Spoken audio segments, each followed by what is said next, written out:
ఓం శ్రీ మహాగణాధిపతయే నమః. శ్రీ గురుభ్యో నమః. హరి ఓం. గణానాం త్వా గణపతిగం భవామహే కవిం కవీనాముపవస్త్రవస్తమం జ్యేష్ఠరాజం బ్రహ్మణాం బ్రహ్మణస్పద ఆనుశృణ్వన్నోతభిः सीधसादनं प्रणो देवी सरस्वती वाजेभिर्वाजनीवती दीनामवित्रयवतु आनो दिवो बृहतः पर्वतादा सरस्वती यजदागन्धयज्ञम् हवं देवे दुदशाना कृताची शक्मान्धवाचमशते शृणोतु सदाशिवसमारम्भां श्रीकण्ठाचार्यमध्यमाम् अस्मदाचार्यपर्यन्तां वन्दे गुरुपरम्परान् श्रीसदाशिवादिसप्तगुरुभ्यो नमः. नमस्ते गणनाथाय शङ्करापरमूर्तये विघ्नेशाय नमस्तुभ्यं नमः प्रणवद्विघ्नकारिणी तुण्डाग्रे रत्नकुम्भं विकसितवदने सर्वविद्याप्रवाहं दन्ताग्रे भूमिभारं दशकरकमलास्वायुधानाश्वमूहं पार्श्वे श्वेतातपत्रं सरिसशशिकला बद्धजण्डकिरीटं कुक्षौ ब्रह्माण्डकोणं फणिपनिपणितं विघ्नराजं नमामि. श्रीगणेशाय नमः. శ్రీ సర్వమంగళాసమేత సోమేశ్వర స్వామినే నమః. పల్లీ దేవసేన సుబ్రహ్మణ్యేశ్వర స్వామినే నమః. అందరికీ కూడా నమస్కారం. మన శ్రీ సర్వమంగళాసమేత సోమేశ్వర స్వామి వారికి కార్తీక మాస దీక్షాభిషేకంలో భాగంగా ఈ నెల రోజులు కూడా కార్తీక మాసం నెలవంతా కూడా అకార్తీకో సమోమాస అనే సూక్తి చేత ఈ కార్తీక మాసంలో ఎవరైతే స్వామివారికి అభిషేకం అనేటువంటి క్రతువుని కార్యక్రమాలని చేస్తారో అట్టి వారికి సకలైశ్వర్యాలన్నీ కూడా కలిగిస్తాడని చెప్పి స్వామివారు శాస్త్రంలో బోధించింది. అదే రకంగా మనం చేసుకుంటున్నటువంటి ఈ కార్తీక మాస దీక్షలో భాగంగా 4వ అయినటువంటి 4వ తారీఖు డిసెంబర్ 4, 2021 శనివారం నాడు ఉదయం 9 గంటలకల్లా స్వామివారికి గణపతి పూజ, పంచగవ్య ప్రాసన,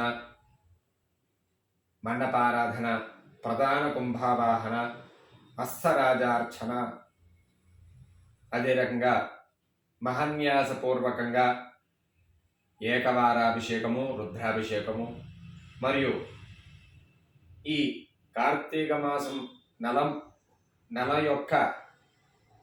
నెల మొత్తం చేసినటువంటి ఈ పూజా ఫలితాన్ని సంపూర్ణంగా స్వామి నాకు అందజేయ స్వామి అని చెప్పి ఆ రోజున ఈ అభిషేక కార్యక్రమాలన్నీ కూడా పూర్తయిపోయిన తర్వాత శ్రీ సూక్త, దుర్గా సూక్త ఆవరణ హోమములు, మూర్తి హోమములు, మహాపూర్ణాహుతి అనేటువంటి కార్యక్రమాల్ని మనం సంకల్పించుకున్నాం. కనుక భక్తులందరూ కూడా గమనించి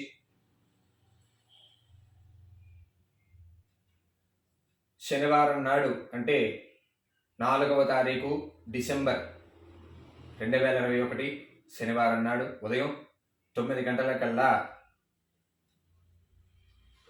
మా ఈ గృహములకు మీరు వచ్చినట్లయితే పూజా కార్యక్రమాన్నంతటినీ కూడా ప్రారంభించడం జరుగుతుంది. అదే రకంగా మొన్న మనం చేసుకున్నటువంటి విధంగా పౌర్ణమి నాడు చక్కగా గణపతి ఆవరణ హోమములు, శ్రీ సూక్త, దుర్గా సూక్త, రుద్ర హోమములు అనేటువంటి కార్యక్రమాలన్నింటినీ కూడా దిగ్విజయంగా చేసుకున్నాం. అదే రకంగా సహకరించిన వారందరికీ కూడా నా సంతోషం వ్యక్తం చేస్తున్నాను. అదే రకంగా ఈ అమావాస్య రోజున స్వామివారికి ప్రతి సంవత్సరం కూడా మనం ఆఖరి రోజుని అన్నాభిషేకము అనేటువంటి కార్యక్రమాన్ని చేసుకుంటున్నాం. ఈ అన్నాభిషేకం చేయడం వల్ల స్వామివారు మనకి ఎప్పుడూ కూడా అన్నపానీయాలకు లోటు లేకుండా చేస్తాడని చెప్పి ప్రతీక. అంచేత చక్కగా ఆ రోజున స్వామివారికి ఆ రోజు ద్రవ్యం అన్నాభిషేకంతో స్వామివారికి అభిషేకం చేసుకుని తదుపరి కార్యక్రమాలన్నీ కూడా చేసుకుందామని సంకల్పం చేసుకోవడం జరిగింది. అంచేత భక్తులందరూ కూడా గమనించి ఇంకా ఎవరైనా సరే ఈ పూజా కార్యక్రమంలో తమ యొక్క గోత్రనామములు నమోదు చేయించుకొని వారు ఎవరైనా ఉంటే కనుక నా నెంబర్కి ఫోన్ చేసి ఆ పేర్లన్నీ కూడా నాకు అందజేస్తే ఆ రోజున మీ గోత్రనామాలతోటి ఈ పూజా కార్యక్రమం చేయడం జరుగుతుంది. అంచేత ఇంటింటికో పువ్వు ఈశ్వరుడికో మాల అన్నట్లుగా అందరూ కూడా చక్కగా వచ్చి ఈ కార్యక్రమానంతటిని కూడా దిగ్విజయం చేస్తారని కోరి ప్రార్థిస్తున్నాం. శుభం. ఓం సభ్యో జాతం ప్రపద్యామి సభ్యో జాతాయ వై నమో నమః. భవే భవేనాది భవే భవస్వమాం భవోద్భవాయ నమః. వామదేవాయ నమో జ్యేష్ఠాయ నమః శ్రేష్ఠాయ నమో రుద్రాయ నమః కాలాయ నమః కలవికరణాయ నమో బలవికరణాయ నమో బలాయ నమో బలప్రమదనాయ నమః సర్వభూతదమనాయ నమో మనోన్మనాయ నమః. అఘోరేభ్యో ఘోరఘోరధరేభ్యः సర్వేభ్యः సర్వసర్వేభ్యో నమస్తే శుద్ధరూపేభ్యः. తత్పురుషాయ విద్మహే మహాదేవాయ ధీమహి తన్నో రుద్రః ప్రచోదయాత్. ఈశానస్రవిద్యానామీశ్వరస్వరూభూతానాం బ్రహ్మాధిపతి బ్రహ్మ శివమే అస్తు సదా శివోం సర్వే